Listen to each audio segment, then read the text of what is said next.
Komik webtoon Journey karya Bang Olvianda ini tuh sebenarnya bagus banget loh ya. Dan Bang Dar lihat komentar-komentarnya juga banyak, tapi entah kenapa ya, kayak bingung Bang Dar tuh sama orang-orang itu kenapa ya, kayak komik yang kayak gini kok kayak supportnya kayak kurang.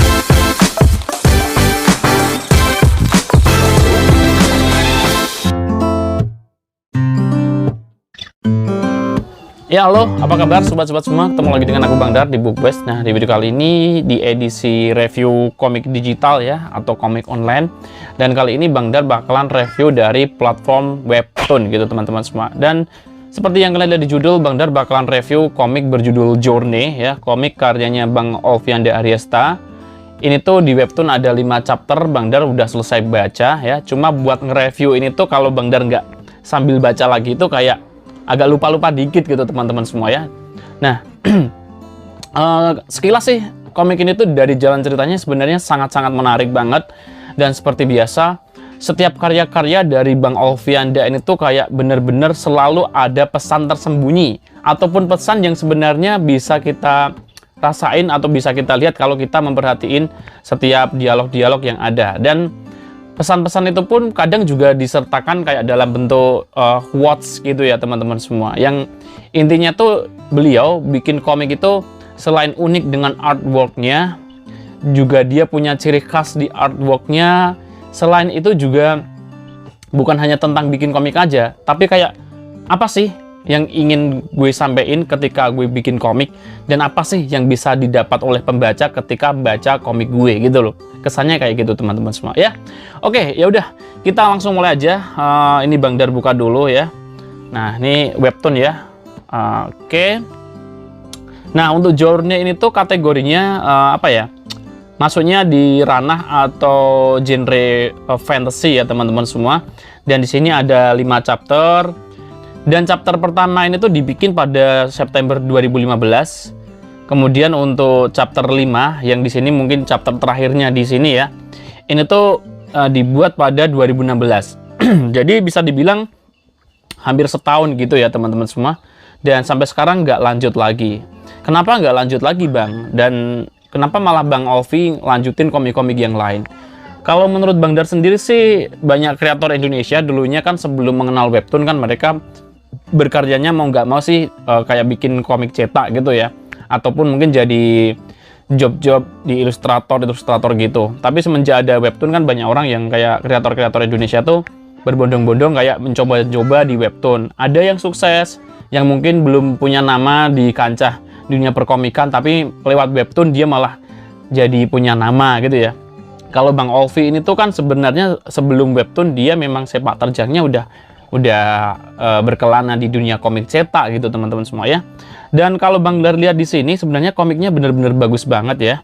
Ini tuh udah dilihat 119.000 dan ratingnya sendiri juga gede banget, 943. Jadi yang chapter pertama untuk komik ini tuh cara bacanya dari arah atas ke bawah ya, karena memang kalau untuk webtoon atas ke bawah gitu teman-teman semua. Dan seperti biasa di sini Bang Olvi selalu punya ciri khas yang tadi Bang Dar omongin. Karya-karya beliau itu selain komik yang hitam putih loh ya, sejauh ini komik warna yang Bang Dar lihat tuh di komik Anai kemarin sama yang di komik ini tuh hampir-hampir mirip gayanya, stylenya ya. Dimana seringkali dia tuh bikin karya tuh kayak low saturation gitu ya, atau bikin warna tuh saturasinya kayak agak rendah, jadi kayak agak soft gitu, nggak terlalu gede saturasinya, jadi terkesan kayak klasik gitu ya. Kemudian dia juga seringkali nggak terlalu banyak mainin warna atau mainin warna-warna colorful, dimana satu page atau satu panel tuh diisi warna-warna yang banyak tuh nggak. Justru dia malah bikinnya kayak sekilas kayak retro gitu. Kayak warna gini aja, kadang kuning, kadang merah, kadang ungu, hijau, dan lain-lain. Dan di chapter pertama ini tuh kita udah bisa lihat ya bahwa ini tuh langsung dikasih warna oranye. Dan ini beliau tuh bikin warna seperti ini tuh bukan hanya ngasal ya, kayak bisa dibilang kayak wah, aku bikin chapter yang ini aku warnain hijau aja lah, kemudian aku warnain hitam aja lah, nggak kayak gitu ya. Jadi ini tuh ada arti tersendiri setiap warna atau sentuhan yang ada di setiap chapternya atau setiap bagian ketika perpindahan-perpindahan gitu ya. Nah, warna oranye kayak di sedikit coklat keemasan di sini tuh kayak menggambarkan sesuatu yang chaos gitu ya, atau sesuatu kejadian gitu teman-teman semua. Dan bisa dilihat di sini bahwa ini tuh patchingnya lambat banget ya teman-teman semua, dimana untuk menggambarkan sosok robot yang membuka mata aja kayak agak lama gitu ya. Oke, nah jadi di sini chapter pertama langsung ada tulisannya menceritakan sebuah robot tua yang mendapati dirinya terjaga di sebuah tempat yang baru saja mengalami bencana. Dengan tangan kanan yang telah rusak serta ingatan yang terhapus, robot tua memulai perjalanannya dan seperti itulah kisah ini dimulai. So well, jadi dari sini kita udah bisa nangkep ya bahwa karena ini tuh setelah kejadian bencana, berarti komik ini tuh juga masuk ke ranah atau genre post apokaliptik gitu ya. Dan journey chapter pertama pun dimulai. Nah, buat kalian yang mungkin baca chapter pertama ini tuh kayak nanti bakal difokusin ke satu hal, chapter kedua satu hal, dan chapter selanjutnya kayak gitu. Yang intinya tuh sebenarnya ini tuh kayak menceritakan 3 karakter gitu teman-teman semua ya. Komik ini tuh menceritakan tentang kisah robot tua yang kehilangan ingatan, berkelana untuk mencari jati dirinya ya. Kemudian juga menceritakan tentang kisah seekor burung yang bisa melihat masa depan, berkelana untuk mencari saudaranya, dan kisah robot medis religius berkelana untuk mencari Tuhannya yang sebenarnya. Di sini tuh sebenarnya kayak apa ya? Selain pesan moral juga kayak ada sesuatu sindiran juga sih menurut Bang Dar.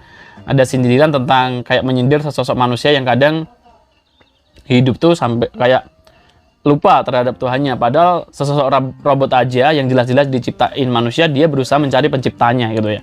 Untuk menggambarkan sosok hutan ya yang hijau gitu, di sini juga dikasih warna hijau seperti ini teman-teman semua ya. Oke, chapter kedua From Yesterday di sini udah pakai warna lain lagi kayak abu-abu gitu buat menggambarin ingatan yang sebelumnya gitu ya. Nah, jadi karyanya Bang Olvin itu art style-nya tuh pakai art yang modelnya tuh kayak kartun gitu ya teman-teman semua. Tapi kartun yang dipakai di sini tuh kiblatnya bukan kartun ala komik-komik Jepang gitu ya. Tapi kayak komik kartun yang ala-ala komik barat atau Eropaanan, dimana bentuknya tuh biasanya hidungnya kayak agak mancung gede gitu ya, yang kayak kemarin di komik Anainai. Kalau di sini rasanya tuh memang kayak bukan komik, kayak sense-nya itu kayak bukan komik Jepang gitu teman-teman semua ya. Nah di sini akhirnya robot tua yang kehilangan satu tangannya bersama satu burung yang kehilangan saudaranya tadi tuh kayak bertemu seekor robot gitu ya. Dan robot ini tuh kayak ngungkapin kejadian di masa lalu di mana dia tuh punya sosok pencipta. Nah, ada satu hal yang pengen Bang Dar sampaikan di sini ya, untuk artwork di mana chapter pertama dan masuk ke chapter kedua itu sebenarnya menurut Bang Dar udah bagus ya. Dan kalau untuk yang sesosok cewek ini, yang penciptanya yang rambutnya merah ini tuh rasanya kayak agak gimana gitu ya. Proporsi tubuhnya udah oke ya, tapi ada bagian yang di sini tuh kayak agak nggak rapi gitu menurut Bang Dar ya. Bukannya nggak rapi sih, kayak nggak begitu maksimal gitu ya untuk yang bagian cewek gitu teman-teman semua ya. Tapi nggak semuanya sih, cuma di bagian atas ini ya, yang ketika si cewek mau menyapa si robotnya ini, yang ini teman-teman semua. Kemudian lanjut ke bawahnya oke sih ya. Nah, satu lagi yang bikin agak bingung di sini, ini tuh cewek ini tuh umur berapa? Karena di sini digambarin kayak sesosok cewek dewasa, tapi wajah yang ada di sini kelihatan kayak masih anak-anak gitu teman-teman semua yang di sini teman-teman semua ya. Kalau untuk seri ini sih sebenarnya Bang Dar cuma fokusin ke ini aja sih, yang cewek ini ya. Nah, contoh ini lagi. Tadi kan kayak jadi kayak kekanak-kanakan, tapi di sini malah jadi dewasa banget yang ini teman-teman semua ya. Tapi leher sama bagian kepalanya tuh kayak gimana gitu ya. Kalau Bang Dar ketika baca dari awal sampai chapter 5 sih menyorotnya cuma bagian ini aja sih. Yang lainnya udah super perfect banget menurut Bang Dar. Oke, dan lagi-lagi di sini udah ganti scene lagi dan lanjut ke chapter selanjutnya. Menurut Bang Dar dari chapter pertama ke kedua dan menuju ke tiga itu Bang Olvi udah berhasil sih ya.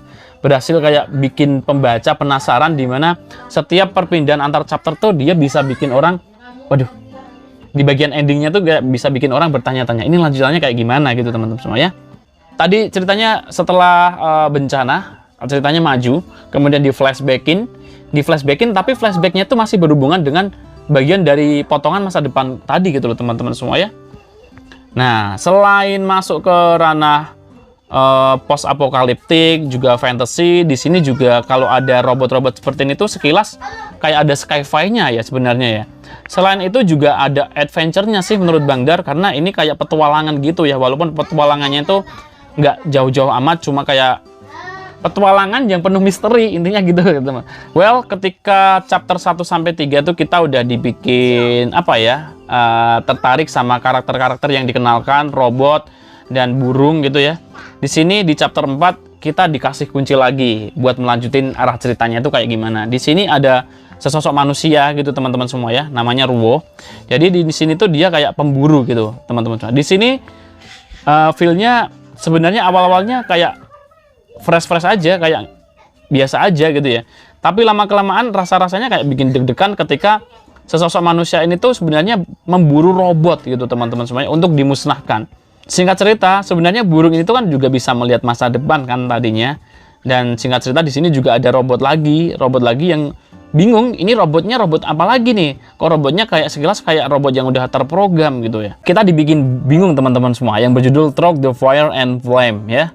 Dimana tadi robot itu ada robot yang cerdas, tapi di sini ketemu robot yang sekilas kayak robot blow-on gitu teman-teman semua ya. Nah, robot blow-on yang di sini tuh mengira bahwa robot yang ada di depannya itu adalah sesosok manusia. Jadi robot yang baru diperkenalkan di sini di chapter 5 atau chapter terakhir ini tuh dia diperkenalkan kepada kita bahwa dia adalah sesosok robot yang tugasnya itu kayak memburu manusia. Tapi dia nggak bisa bedain mana yang manusia, mana yang robot, mana yang hewan gitu ya.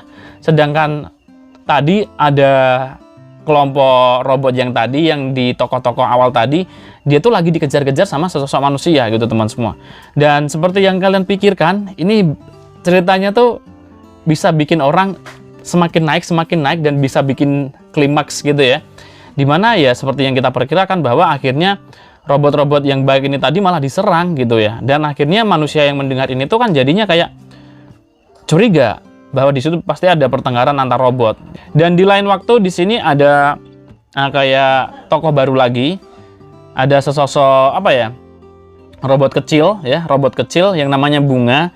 Dia tuh hidup bersama ibunya gitu teman-teman semua. Dan menurut Bang Dar, sosok Bunga dan ibunya ini tuh adalah sesosok yang kayak pengen ditekankan sama Bang Olvian de Arista, dimana di situ dia selalu kata-katanya penuh makna banget ya. Jadi robot yang di sini tuh dianggap ibu ini tuh bener-bener sifatnya kayak manusia gitu ya. Jadi ada robot tapi sifatnya bener-bener kayak manusia, lebih mulia daripada manusia itu sendiri gitu ya. Di sini dia mengajari kepada anaknya bahwa ibu rasanya ingin percaya bahwa ada kehidupan setelah kematian. Ini tuh rasanya kayak sindiran keras kepada kita. Bagaimana mungkin ya robot itu tuh dia pengen percaya bahwa ada kehidupan setelah kematian, sedangkan dia sendiri tuh nggak tahu kematian itu kayak gimana. Sedangkan manusia yang hidup semacam kayak kita aja buru-buru percaya sama kematian dan berharap mereka damai di sana. Well, akhirnya endingnya seperti ini ya teman-teman semua. Sebenarnya kalau dibilang endingnya gantung, benar-benar super gantung banget. Bahkan kalau Bang Dar lihat di bagian bawah sini, komentarnya banyak banget buat ngedukung kreatornya agar bisa dilanjutin gitu ya. Dan ini kalau dilihat dari jalan ceritanya sebenarnya masih apa ya? Masih separuh cerita mungkin kira-kira ya. Kalau kalian yang belum baca lanjutannya ya di Quiko itu tuh mungkin masih mikir-mikir kayak gimana sih ceritanya. Tapi kalau Bang Dar lihat yang di Quiko ini tuh sebenarnya udah ada sih lanjutan ceritanya ini ya. Lain waktu Bang Dar review, tapi rasanya masih kurang gitu. Masih kurang puas buat apa ya? Buat ngelimakin atau nyelesain cerita yang udah dibangun sama Bang Olvi di komik berjudul Journey ini gitu teman-teman semua ya. Karena tadi kan udah diperkenalkan di awal bahwa dia menceritakan tentang atau berfokus tentang 3 tokoh yang saling berhubungan satu sama lain gitu ya, antara burung dan robot tadi ya.